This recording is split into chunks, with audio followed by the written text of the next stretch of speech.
Hi viewers, chicken biryani செய்ய போகிறேன்.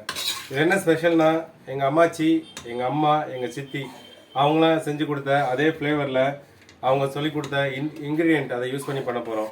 Simple தான், வெரி. நீங்கள் வீட்டில் யூஸ் செஞ்சு பார்க்கலாம். 1/2 கிலோ சிக்கன், 1/2 கப்பு தயிர், கொஞ்சம் இஞ்சி பூண்டு விழுது, அப்புறம் பிரியாணி பவுட்ரு ஒரு 2 ஸ்பூனு, ஒரு 2 ஸ்பூன் மிளகாய் பவுட்ரு, இதெல்லாம் இப்போ உப்பு இதெல்லாம் போட்டு ஒரு 1/2 மணி நேரம் ஊற வச்சுருக்கிறேன்.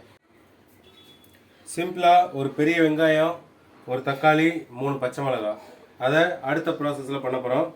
வடை சட்டின்னு பண்ணுவாங்க, அதாவது ஸ்டைலாக சொல்லணும்னா வானொலி அப்படின்வாங்க. எங்கள் ஊரில் இதை வடை சட்டின்னு தான் சொல்லுவோம். இதில் போட்டு அடுத்த ப்ராசஸ் பண்ணிவிட்டு நம்ம அரிசியோட பிரியாணி மிக்ஸ் பண்ணி ரெடி பண்ணிடலாம். பிரியாணி இலை, பட்டை, லவங்கம், முக்கியமாக நட்சத்திர இது எல்லாத்தையும் போட மறந்துடாதீங்க. முக்கியமாக எங்கள் அம்மாச்சி ஸ்டைல் அப்படி என்னென்னா, இதில் எண்ணெயும் நெய் ரெண்டையும் சேர்ந்து கலந்து நாங்கள் பண்ணுவோம். அதுதான் டேஸ்ட்டுக்கு ஒரு டிஃப்ரெண்ட்டான ஃப்ளேவர் கொடுக்கும். இன்க்ரீடியன்ஸ் எல்லாமே போட்டாச்சு, நம்ம ரெடி பண்ண இன்க்ரீடியன்ஸு. அதுக்கடையில் உங்களுக்கு ஒரு சின்ன கொஸ்டின் கேட்குறேன். பாலை நம்ம சுட வைக்கும்போது பால் ஏன் பொங்கி வருதுன்னு தெரியுமா? நல்லா யோசிங்க. ஏன்னா பாலில் கொஞ்சம் லைட்டாக தண்ணி ஊற்றி கலந்து நம்ம சுட வைப்போம்.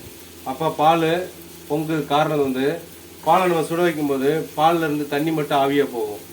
அப்போது பாலுக்கு கோவம் வந்துடும்.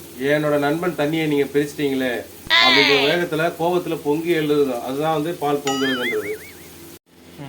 எங்கள் அம்மாச்சி பிரியாணியோட இன்னொரு சீக்ரெட் என்னென்னா, இந்த மாதிரி மிக்ஸ் பண்ண ஐட்டத்தோட இதை போட்டு ஃப்ரை பண்ணணும். இது யாருமே பண்ண மாட்டாங்க, நிறைய பேருக்கு இது தெரியாத ட்ரிக்ஸு. அதனால தான் எங்கள் அம்மாச்சி பிரியாணி எப்போவுமே ஒரு டிஃப்ரெண்ட் டேஸ்ட்டாக இருக்கும். நீங்கள் கண்டிப்பாக பண்ணி பாருங்கள். அதை நல்லா கொதித்து சுண்டை வற்றினதுக்கப்புறம் இதை நம்ம ஊற வச்சுருக்க அரிசியில் மிக்ஸ் பண்ணோம்னா அதுக்கப்புறம் பிரியாணி ரெடி. இதை அப்படியே வச்சு ஒரு 4 விசில் வச்சோம்னா எங்கள் அம்மாச்சி ஸ்டைல், எங்கள் சித்தி ஸ்டைல், எங்கள் அம்மா ஸ்டைல் பிரியாணி ரெடி.